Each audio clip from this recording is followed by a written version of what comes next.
Bienvenue dans le débat de France 24. Excès d'optimisme ou volonté de couper l'herbe sous le pied des dissidents. En annonçant hier l'accord de son gouvernement à son projet de Brexit avec Bruxelles, Theresa May n'avait peut-être pas pris toute la mesure des résistances au sein de sa majorité. Sitôt la nuit passée, 4 de ses ministres viennent de claquer la porte, tandis que les partisans d'un Brexit dur cherchent à la pousser, elle, vers la sortie. Écoutez la réaction de Theresa May qui s'est exprimée lors d'une conférence de presse aux communes sur justement cette cascade de démission. Ils doivent faire ce qu'ils pensent être juste. C'est ce que moi je fais.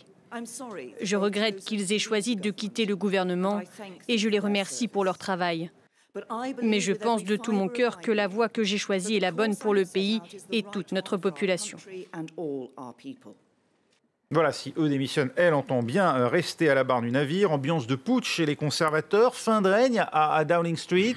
Dans quelle situation un éventuel changement de Premier ministre à l'avenir placerait le Royaume-Uni et l'Union européenne à 4 mois du Brexit? Pour en débattre à mes côtés, Angela Diffley, journaliste britannique à RFI. Bonjour. Bonjour. Merci d'être avec nous. Également avec nous, Paul Thompson, vice-président de la section parisienne du Parti conservateur britannique. Bonjour. Bonjour. Et puis Christophe Gillissen, professeur de civilisation britannique à l'université de Caen. Angela Diffley, elle va tenir, Theresa May? Elle ne va pas démissionner maintenant. Elle vient de dire qu'elle écarte toute possibilité de démissionner. Elle va aller jusqu'au bout, jusqu'au vote. Mais est-ce que le Parlement après va dire oui ou non à ce deal? Il y a une grande possibilité qu'ils disent non. Il y a aussi la possibilité, on sait tous que Jacob Rees-Mogg vient de déposer une motion de défiance. Un député voilà. Ultra-conservateur, partisan, donc, lui, d'un Brexit voilà. dur. Hein. Je suppose qu'il a fait ses maths avant de déposer cette lettre. Donc, il y a une grande possibilité que si elle perd cette vote, elle sera obligée de partir. Mais pour elle, elle veut conduire jusqu'au bout son deal. Oui.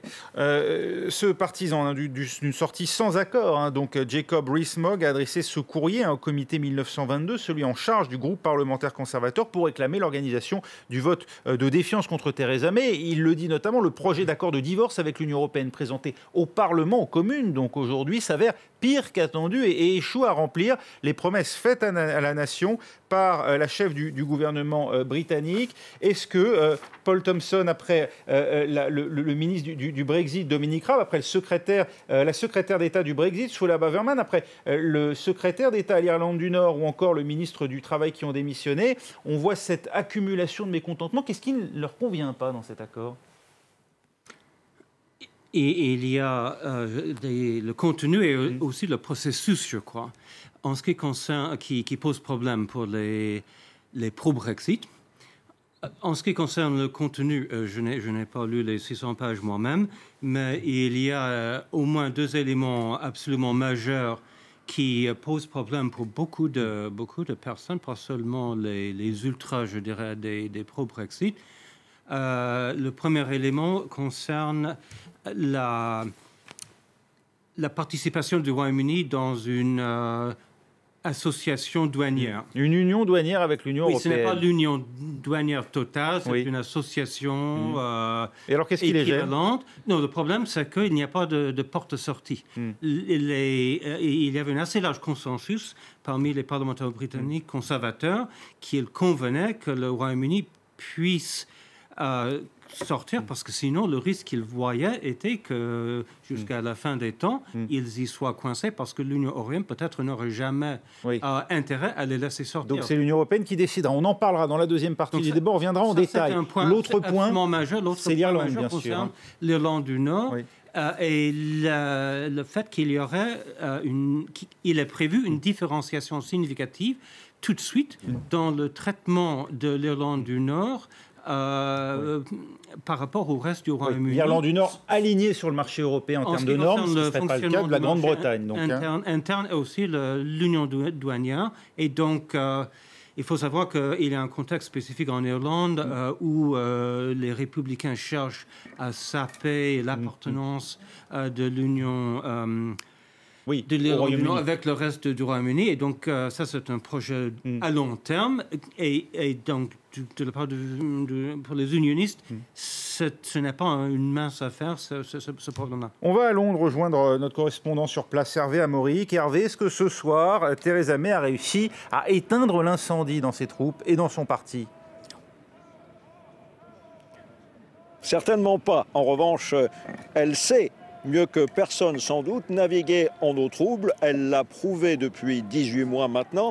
À chaque fois qu'on annonce la fin politique de Theresa May, elle sort de l'eau et elle se maintient, comme elle l'a fait aujourd'hui. Elle fait de la résistance. En revanche, il y a désormais avide tempête politique ici, à Westminster et sur la scène politique britannique. Et il est clair que les attaques maintenant fusent, vous l'avez dit, de l'intérieur de son parti avec Jacob Rees-Mogg et les partisans du Brexit extrême. De l'autre côté également, au sein, même si jusqu'ici ils se sont tus, on ne les a pas entendus à la télé, à la radio ici, et on ne les retrouve pas ici autour de nous où chaque député vient s'exprimer.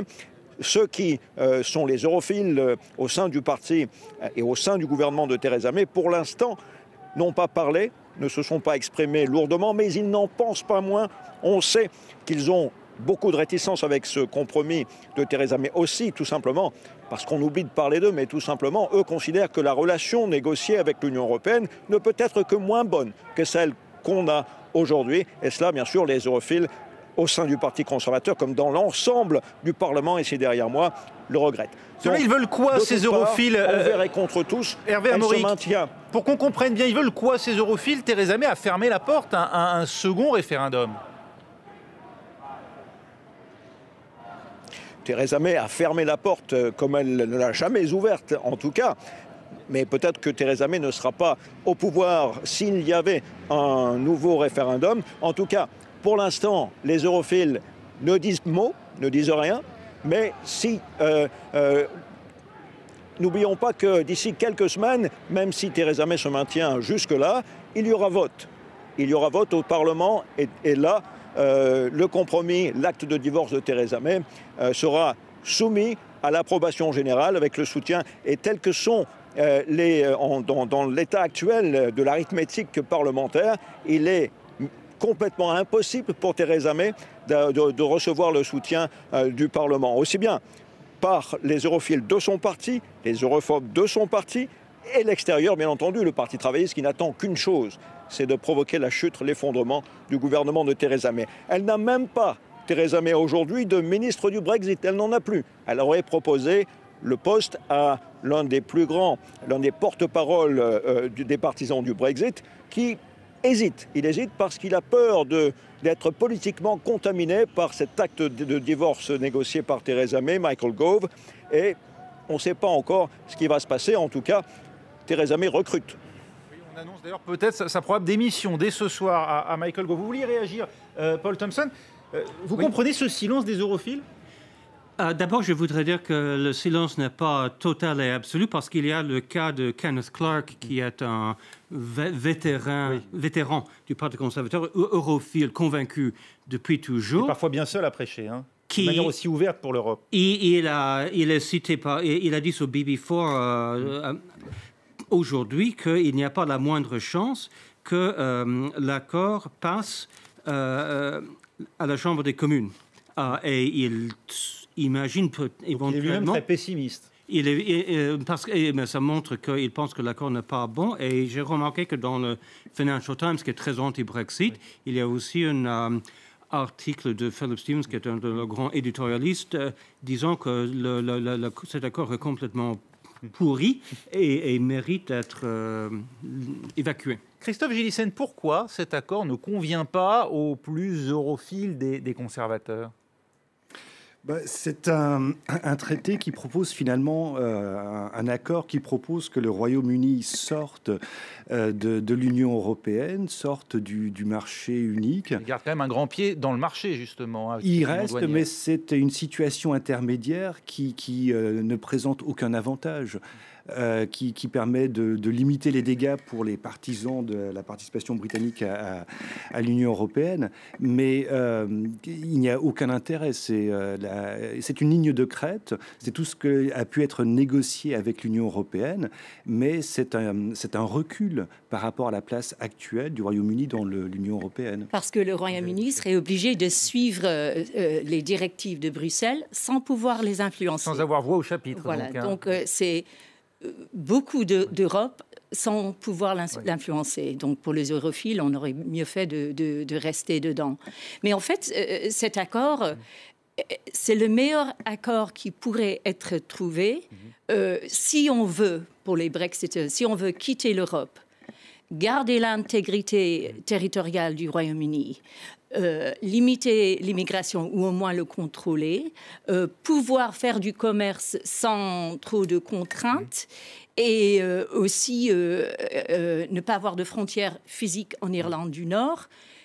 On ne peut pas avoir un meilleur accord. Et le problème, c'est que pendant la campagne du référendum, ceux qui étaient pour le Brexit ils ont fait des promesses qui ne pouvaient être tenues. C'était pas possible, c'était pas réalisable.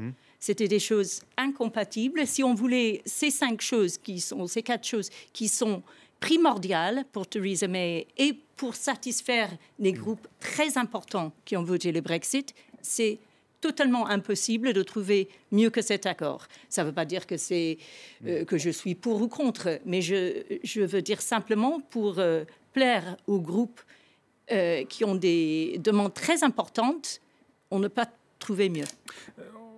On va revenir évidemment sur ce qu'ont voulu exprimer ces 52% de Britanniques qui ont voté pour le Brexit.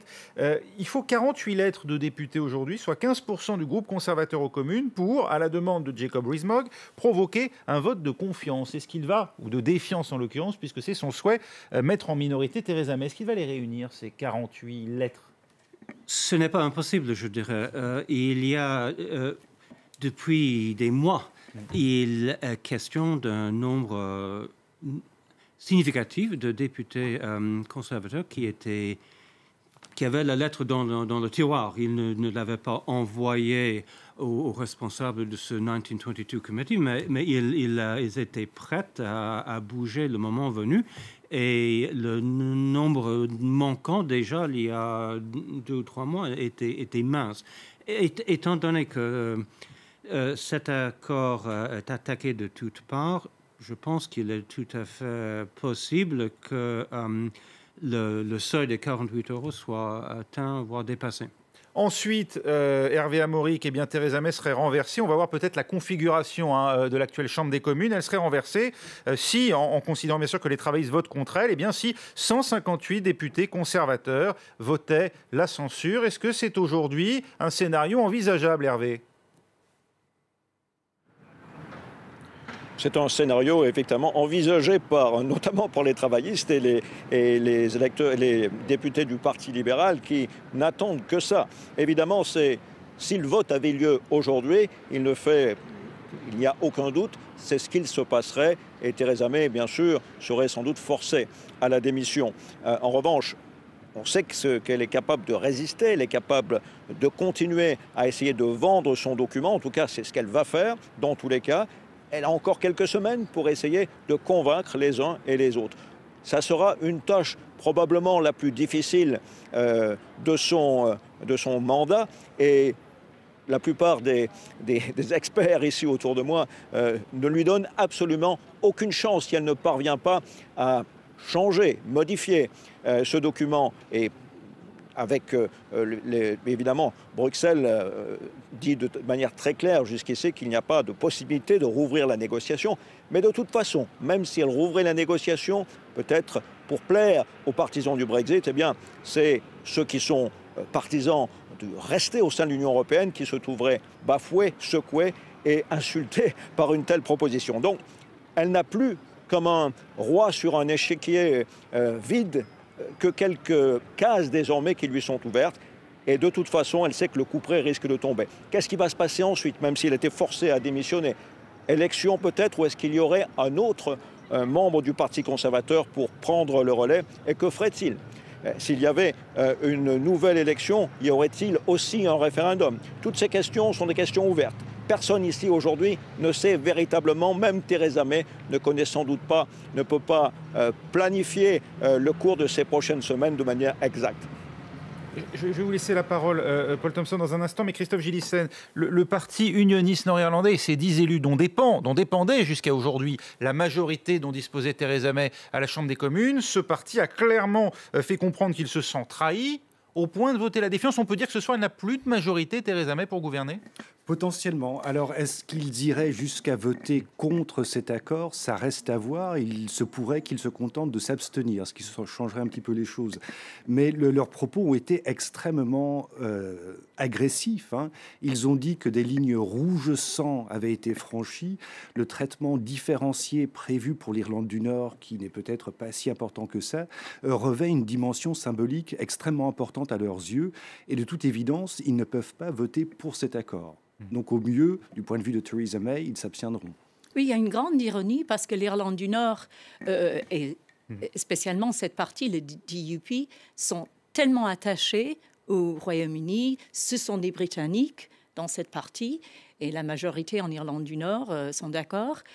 Mais ils se rendent compte que les gens qui ont mené leur campagne pour le Brexit n'ont pas du tout pensé à l'Irlande du Nord. Ils les ont oubliés totalement. Et oui. Comment expliquer que ça a été l'angle mort, comme on dit, de cette campagne, que personne n'avait pensé à ce point qui est loin d'être un détail quand même? L'accord du vendredi saint qui suppose qu'il n'y ait pas de frontière. Que personne n'a pensé qu'il y a une frontière entre un pays qui va rester en Europe et... Oui, vous vouliez dire quelque chose? Oui, il me semble que d'une certaine manière, le Brexit est l'expression d'un nationalisme anglais. On parle de députés conservateurs qui représentent des anglais, non pas britanniques. En Angleterre. Oui. Ça ne reflète pas le point de vue majoritaire en Écosse et ça ne reflète pas non plus le point de vue majoritaire en Irlande du Nord, des régions qui ont été un petit peu oubliées, effectivement. Alors on voit le scénario qui est le scénario privilégié aujourd'hui par les unionistes nord-irlandais, à savoir une Irlande du Nord qui reste et qui d'ailleurs qui est bien sûr la souveraineté du Royaume-Uni, mais qui même physiquement n'est pas détachée en termes de circulation notamment des marchandises. Demain, un autre scénario pourrait voir le jour, celui qui verrait l'Irlande du Nord s'aligner au niveau des normes sur l'Union, sur le marché européen, ce qui ne serait pas le cas du reste du Royaume-Uni, même membre d'une union douanière. Paul Thompson, vous vouliez ajouter? Oui, la DUP a dit clairement qu'il y avait effectivement des lignes rouges, qu'il ne s'agissait pas d'un bluff. Et personnellement, je pense qu'on peut s'attendre à ce qu'ils votent contre cet accord parce qu'il outrepasse très nettement ces lignes rouges. Je voudrais ajouter que... je pense que Theresa May aurait pu être plus coriace dans la négociation, qu'elle s'est laissée bousculer par Michel Barnier dès le début. Et de ce fait, elle a cédé toujours plus de terrain, ce qui a fait grandir l'appétit de l'Union européenne de plus en plus, et le résultat est effectivement un mauvais accord. L'Union européenne n'avait pas besoin d'avoir ces dispositions concernant l'Irlande du Nord que j'ai essayé d'expliquer plus tôt, et aussi avoir elle avait des moyens avoir refusé une porte de sortie pour le Royaume-Uni de l'arrangement douanier est assez énorme parce qu'effectivement, le Royaume-Uni pourrait être bloqué jusqu'à la fin du temps, ce qui est mais elle avait une autre assez extraordinaire comme proposition. Comme vient de vous le demander Angela Diffley, elle avait d'autres cartes en main, Theresa May, elle avait la possibilité d'agir différemment. Elle avait beaucoup de cartes en main, mais elle n'a pas voulu ou su les jouer. Une sortie sans accord sur le budget, par exemple, aurait créé un chaos immédiat. Donc refuser de payer les 40 et quelques milliards d'euros, c'est ça dont il est question. Elle aurait pu lier la somme à un accord sur la suite. Mais elle ne pouvait pas, parce que dès le départ, 27 pays ont dit d'abord, on décide que vous allez régler vos factures et après, on passe au reste. 26, Si, 27 pays ont dit ça. Comment elle aurait pu lire les choses, elle n'a pas su le faire. Elle aurait pu refuser le séquençage imposé par Michel Barnier, Absolument. le séquençage des négociations. Également, le fait d'avoir accepté que cette histoire de l'Irlande du Nord soit un des 3 préconditions à l'ouverture de la négociation était une erreur monumentale qu'elle n'était pas du tout obligée de commettre. On va en reparler dans un instant. Je vais laisser Christophe Gélissen compléter ses propos ou réagir à sa manière. Juste après une courte pause, c'est la fin de cette première partie du débat, mais on se retrouve tout de suite.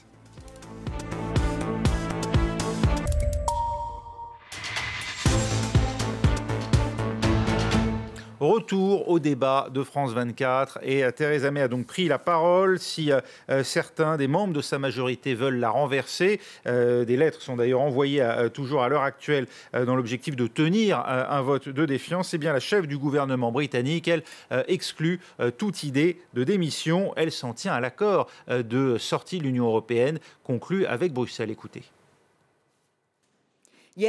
Oui, des décisions difficiles et pénibles ont dû être prises. Je comprends complètement que certaines personnes soient déçues de ces décisions, mais cet accord contient ce pour quoi les gens ont voté et il est d'intérêt national. Nous ne pouvons le protéger qu'en nous unissant derrière l'accord obtenu hier. Si nous n'avançons pas avec cet accord, personne ne sait les conséquences qui suivront. Nous nous dirigerions alors vers une profonde incertitude. Voilà, et cet accord de Brexit, justement, un texte de 585 pages négocié de haute lutte avec Bruxelles, 20 mois de discussion, son contenu avec Antoine Fenot. Des années de négociations condensées en 585 pages. Validé par le gouvernement britannique, le projet d'accord sur le Brexit a été présenté par Michel Barnier, négociateur pour l'Union européenne du Brexit, à Donald Tusk, président du Conseil européen. Ce texte règle en partie la question épineuse de la frontière avec l'Irlande du Nord. L'accord prévoit ainsi un filet de sécurité créant un territoire douanier unique, regroupant l'Union européenne et le Royaume-Uni. Une solution qui empêche le rétablissement d'une frontière physique entre les deux Irlandes. Ce backstop en anglais est une solution de dernier recours. Il entrera en vigueur le 1er juillet 2020 si aucun accord sur la future relation entre l'Union européenne et le Royaume-Uni n'est trouvé d'ici là. Le texte établit clairement que le backstop ne s'appliquera à moins que et jusqu'à ce qu'une meilleure solution soit trouvée. J'espère sincèrement que cette solution sera trouvée et nous travaillerons énergiquement pour y arriver. Mais nous avons à présent l'assurance de ce filet de sécurité si tous les efforts pour une meilleure solution échouent. Autre point clé, la question de la facture du Brexit. Le Royaume-Uni promet de tenir ses engagements financiers prévus dans le cadre du budget européen courant jusqu'en 2020. Aucun chiffre n'est pour autant annoncé, seule une méthode de calcul prévaut. Selon le gouvernement britannique, le montant s'élèverait entre 40 et 45 milliards d'euros. Le projet d'accord confirme par ailleurs clairement le sort des droits des résidents européens au Royaume-Uni. Les citoyens européens établis au Royaume-Uni et les citoyens britanniques établis dans un État membre de l'Union avant la fin de la période de la transition pourront continuer à vivre leur vie comme avant dans leur pays de résidence. Sur la question de la souveraineté primordiale pour les partisans du Brexit, le texte stipule que la Cour de justice de l'Union européenne gardera sa compétence jusqu'à la fin de la transition. Un panel d'arbitres sera d'ailleurs créé pour résoudre les conflits persistants. Ce projet d'accord pose donc les bases du Brexit, mais au dire de Michel Barnier, il reste encore beaucoup de travail. Pour essayer de résumer l'esprit de cet accord, Christophe Gélissen, le Royaume-Uni resterait dans une union douanière avec l'Union européenne dans sa totalité. C'est ce qui permet d'éviter une frontière physique entre l'Irlande du Nord et la République d'Irlande. Absolument. Et ça permet également de ne pas avoir une frontière trop apparente ou trop dure entre l'Irlande du Nord et la Grande-Bretagne. Donc ça permet de répondre aux demandes de l'Union européenne et de la République d'Irlande, qui tenaient beaucoup à ce que l'île d'Irlande reste, qu'il n'y ait pas de frontière dure entre le nord et le sud de l'Irlande. Et ça répond aussi aux demandes faites par le DUP en Irlande du Nord, qui ne veut pas être traité différemment du reste du Royaume-Uni.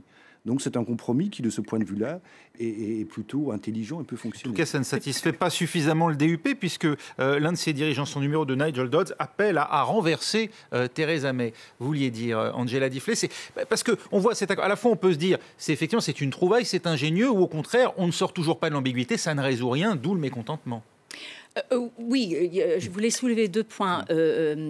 Monsieur disait tout à l'heure que, comment Theresa May, elle a laissé cette histoire d'Irlande du Nord prendre une telle importance. C'est primordial pour la paix sur cette île. Et c'est aussi que Leo Varadkar, le Premier ministre irlandais, a joué très, très bien dès le départ.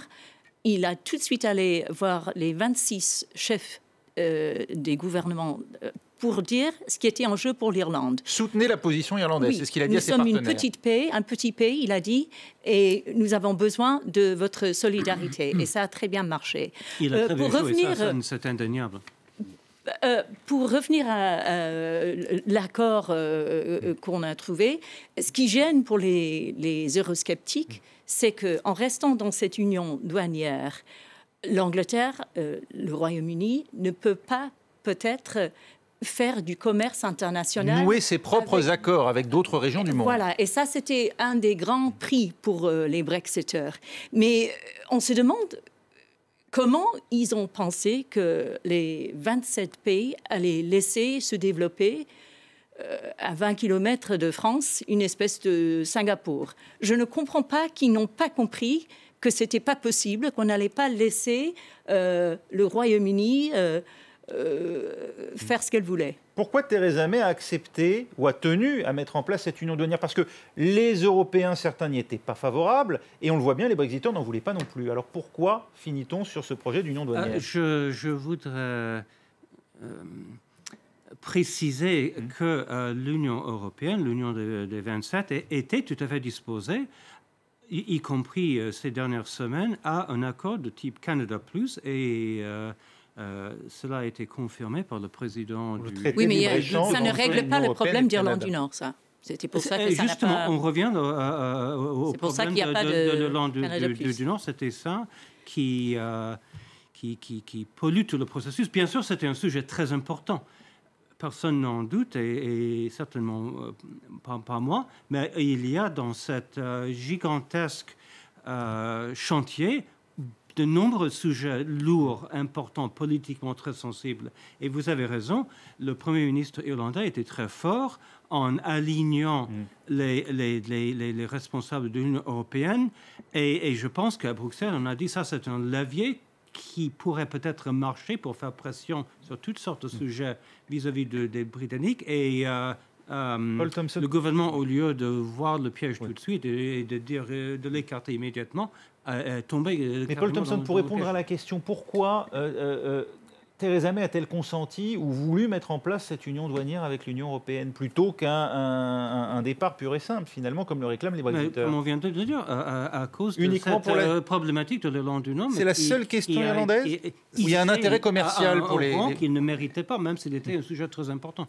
C'est effectivement, c'est la question irlandaise qui a été un peu le grain de sable dans la machine, parce que l'Irlande a fait comprendre qu'elle était exposée, elle est vraiment en première ligne. C'est un petit pays dont le principal partenaire commercial est le Royaume-Uni. Donc, l'Irlande a demandé à ses partenaires, effectivement, de faire preuve de solidarité, de ne pas sacrifier l'Irlande au Brexit. Il faut tenir compte des intérêts de tous les pays concernés. Et s'agissant de l'Irlande du Nord, disons, le conflit en Irlande du Nord a quand même duré 30 ans, a posé énormément d'interrogations en Europe, le seul conflit sur le territoire européen. Et quelqu'un comme Michel Barnier était à l'époque commissaire européen, responsable des fonds européens versés à l'Irlande du Nord pour la paix. Donc, c'est un sujet, je ne pense pas qu'il ait été instrumentalisé. Je pense que c'est... Il a perçu l'importance, d'accord. Mais on comprend bien l'intérêt pour les Européens, en particulier pour la République d'Irlande, de ne pas avoir de frontières physiques avec l'Irlande du Nord. On comprend beaucoup moins l'intérêt des Britanniques. Pourquoi est-ce que le Royaume-Uni a consenti à cette demande européenne, finalement? Pourquoi est-ce que Theresa May n'a pas purement et simplement considéré que c'était un ensemble à prendre ou à laisser, et quitte à mettre une frontière entre l'Irlande du Nord et le reste de l'Europe? Est-ce que la frontière extérieure du Royaume-Uni soit fixée là? En tant que Premier ministre du Royaume-Uni, elle a fait preuve de responsabilité. C'est-à-dire que, tout comme les Européens, elle est consciente du fait qu'une frontière dure risquerait de réactiver le conflit. Et si on met les deux choses dans la balance, le Brexit et la paix en Irlande du Nord, un Premier ministre responsable ne peut pas ne pas négliger cette région. C'est l'accord du vendredi saint qui a été déterminant pour Theresa May aussi, Angela Diffley, ou il y a d'autres raisons? Je pense que c'était la clé de tout. C'était vraiment ce qui a bloqué tout. Et bon, c'est pas fini encore, mais parce que c'était l'appartenance à l'Europe qui a permis à régler l'Irlande du Nord, la question d'Irlande du Nord. Parce que les gens d'Irlande du Nord peuvent avoir la nationalité irlandaise ou britannique, ou les deux. Et donc, ça permet de mettre à côté beaucoup de questions d'identité. Aussi, le fait de ne plus avoir une frontière physique faisait que ceux qui voulaient croire qu'ils étaient encore en Irlande pouvaient très bien le sentir. Oui. Et également, mais on voit bien comment cet accord du Vendredi Saint, qui ne concernait que l'Irlande du Nord, 20 ans plus tard, vient poser des questions de souveraineté et des questions de politique à l'ensemble du Royaume-Uni. C'est bien la souveraineté britannique qui se retrouve aujourd'hui entravée d'une certaine manière par cet accord, 20 ans plus tard, puisqu'elle l'empêche de sortir d'une union douanière avec l'Union européenne. Les unionistes se sentent trahis si on leur dit désolé pour vous, vous vous débrouillez avec la République d'Irlande, mais nous, on sort... oui, mais de la même manière, les républicains en Irlande du Nord se sentiraient trahis de se voir séparés physiquement de la République d'Irlande. C'est bien là aussi le problème. Bien sûr. Vous le déplorez aujourd'hui, Paul Thompson, que cette considération, cet accord qui a été signé il y a 20 ans et qui ne concerne évidemment que l'Irlande du Nord, vienne peser aujourd'hui sur les décisions et sur l'avenir de l'ensemble du Royaume-Uni? Enfin, cet accord concerne la République d'Irlande aussi. Oui, bien sûr. Et le Royaume-Uni, oui, bien entendu. Oui. Mais ce qui concerne en tout cas une parcelle du territoire du Royaume-Uni viennent aujourd'hui entraver l'ensemble de la politique commerciale, finalement, que souhaite mener le Royaume-Uni. Je pense que Theresa May a battu vaillamment dans tout ce processus extrêmement difficile. Donc, il est facile de la critiquer et tout le monde trouve des éléments à critiquer dans l'accord. C'est toujours facile de critiquer. Vous-même venez dire qu'elle a consenti trop à votre oui, effectivement, opinion je le pense, mais je voudrais ajouter que il faut reconnaître qu'elle a essayé de trouver un bon équilibre et j'ai remarqué que dans le Daily Telegraph, qui est un journal très pro-Brexit, les commentaires étaient très partagés sur cet accord. Certains disaient c'est une catastrophe absolue, d'autres ont dit c'est mauvais, mais il faut y aller parce qu'on ne trouverait pas mieux. Ça montre la complexité et la difficulté de la tâche. J'ajouterais qu'en ce qui concerne la suite sur le plan de la vie politique au Royaume-Uni, Theresa May est exposée au risque au sein du Parti conservateur, si il y a un nombre suffisant de députés qui réclament un nouveau vote pour la position de chef de parti, ce vote doit avoir lieu. Theresa May ne peut pas elle-même bloquer un tel vote.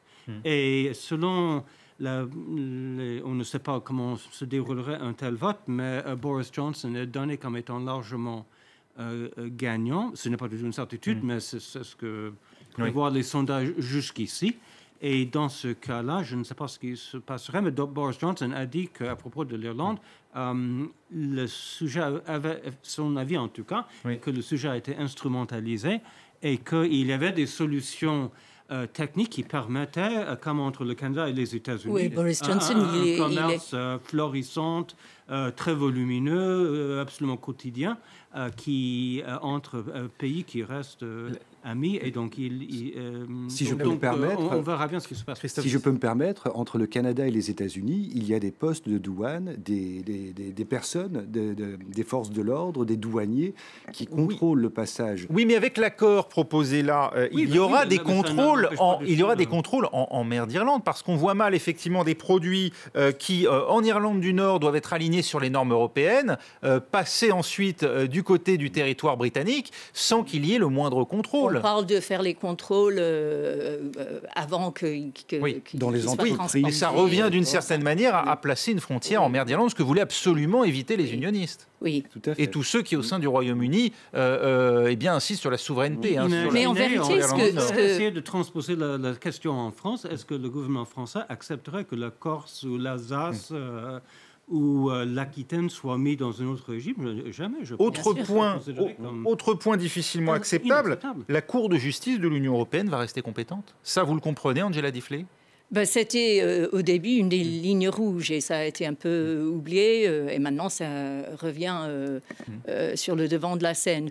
Je ne vois pas comment on peut faire autrement. À un moment donné, on parlait de créer quelque chose qui ressemblait exactement à cette cour sans être nommé, cette cour. Et tout le monde a dit c'est quand même un peu ridicule et très cher. Donc, ça a été mis à côté. Maintenant, c'est pas je ne vois pas comment il faut un arbitre et comment on peut faire autrement.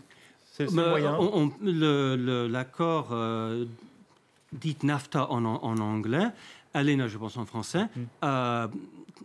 qui est entré en vigueur vers 1995, je crois, qui vient d'être modifié, ou qui est en cours d'être modifié, a établi une sorte de cour spécifique qui est composée de membres de différents pays et qui a la responsabilité pour régler les litiges découlant de la mise en œuvre de cet accord. Donc c'est tout à fait possible et ça se pratique dans les affaires internationales de prévoir, de se mettre d'accord dans un traité sur la constitution d'une sorte de cour d'arbitrage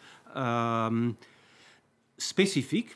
Et si les gens ont établi un tel mécanisme, eh bien c'est ce mécanisme qui règle les litiges. Je pense que ce n'est pas le problème le plus difficile, en fait. Mais je pense que, quelque part, Theresa May, aujourd'hui, elle a eu raison. Elle a dit, le choix, c'est qu'on accepte son deal avec tous les défauts. Qui revient, en gros, à la situation actuelle, avec des droits en moins pour le Royaume-Uni. Oui, finalement. Voilà. Hein, donc on voit ce qu'ils y perdent, on ne voit pas ce qu'ils y gagnent. Voilà. Ou que... on saute dans le noir. Et je pense que si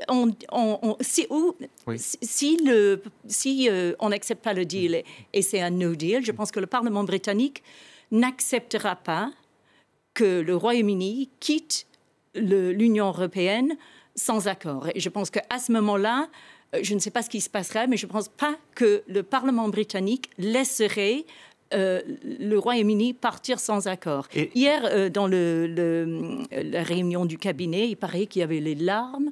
Il y avait des ministres qui parlaient de ne pas pouvoir... Le ministre de la Santé, on dit qu'il a parlé de ne pas pouvoir assurer la vie ou la mort des citoyens. En raison du manque de main-d'œuvre dans le service de santé. C'était très féroce. Donc je pense que le Parlement anglais ne laisserait pas, le Parlement britannique ne laisserait pas un no accord. Justement, cette question des travailleurs, parce que là, on a l'impression que les Britanniques s'apprêtent tout simplement à prendre la perte du Brexit sans absolument aucun gain. Or, on s'en souvient, la campagne s'était faite notamment sur la question de la libre circulation des personnes. Est-ce qu'au moins l'accord proposé par Theresa May garantit la fin de la libre circulation, comme elle le dit? Non, mais alors il faut quand même... Pourquoi non? Je pense que oui. Enfin, disons, il faut quand même comprendre que là, on est juste au tout début du Brexit. C'est-à-dire qu'au début des négociations, l'Union européenne a posé 3 questions préalables aux vraies négociations qui suivront. Enfin, on va essayer d'éviter de rentrer dans les arguties européennes, parce que c'est vrai que là, on va dégoûter, y compris les partisans qui nous regardent. Là, s'ouvre une période de transition pendant laquelle auront lieu les vraies négociations qui définiront les nouvelles relations entre le Royaume-Uni et l'Union européenne. Donc c'est une période de transition où tout n'a pas été finalisé. Pendant laquelle la libre circulation des personnes continue de s'appliquer? Ah oui, bien sûr. Pendant la période de transition. Oui, mais après, non. Après, on ne sait pas ce qu'il y aura après. Mais si on accepte ce deal... c'était clair et net, il y aurait la fin de la libre circulation. C'est ce qu'elle a affirmé dans la Chambre des communes aujourd'hui. Et le Royaume-Uni aura le contrôle de l'immigration. Ça ne veut pas dire que le Royaume-Uni va décider de diminuer l'immigration, parce que chaque accord commercial qui est négocié, à mon avis, les pays qui négocient vont vouloir que leurs citoyens aient la possibilité, des visas, de vivre en Angleterre. Tout ça, déjà, on l'a vu avec Inde. Quand Theresa May est partie en Inde tout après le Brexit, elle a vite compris que pour eux, il s'agissait de visas, d'immigration en Angleterre et des choses que, les contreparties d'un accord commercial n'avaient pas mentionné. Donc, peut-être l'immigration, je suppose qu'il va réduire un peu, mais surtout, le Royaume-Uni aura le contrôle. Ça, elle a réussi à l'avoir. Paul Thompson, Theresa May l'a dit dans la conférence de presse qu'elle a donnée il y a un peu plus d'1 heure maintenant. Avec cet accord, nous, Britanniques, retrouvons le contrôle de nos frontières, de notre immigration, des services de santé, de notre budget. Est-ce que c'est vrai? Encore une fois, je n'ai pas du tout d'accord, mais je pense qu'il faut considérer que c'est vrai. Et elle a également souligné... Avec les pénuries de main-d'œuvre attendues dans les services de santé, justement? Elle a également souligné, juste si vous permettez, que le Royaume-Uni sortait de la politique agricole commune qui est critiquée au Royaume-Uni depuis des décennies et des décennies comme étant... Elle n'a pas été critiquée qu'au Royaume-Uni, d'ailleurs, je vous rassure. Oui, c'est exact. Également de la politique de pêche, qui est un sujet très sensible et qui est critiqué par les pêcheurs au Royaume-Uni depuis très longtemps. Donc, il y a quand même des éléments. Et aussi, il y a un accès très important pour les biens britanniques, un accès total, sans quota, sans droit de douane, à tout le marché. Donc ça aussi, c'est quelque chose, c'est vrai, sur lequel l'Union européenne ne voulait pas céder. Et donc ça représente une victoire significative. Donc il y a quand même dans cet accord des éléments positifs qu'elle peut mettre de l'avant. Merci beaucoup, Paul Thompson. On n'a pas eu le temps de parler de la pêche. C'est aussi visiblement, il y a une demande, notamment des Français. Mais là, pour l'instant, il n'y a pas de réponse des Britanniques. On imagine que ce sera difficilement acceptable. Permettre aux pêcheurs, notamment français et autres, de continuer à aller pêcher dans les eaux territoriales britanniques. C'est un vaste débat qui ferait l'objet d'ailleurs d'un débat en lui-même. Merci beaucoup en tout cas à Christophe Guillissen d'avoir été avec nous, à Paul Thompson et à Angela Diffley. Et puis je remercie également Hervé Amaury qui était avec nous dans la première partie de ce débat. L'actualité continue, on continue de s'intéresser au Brexit avec tout de suite un œil sur les médias.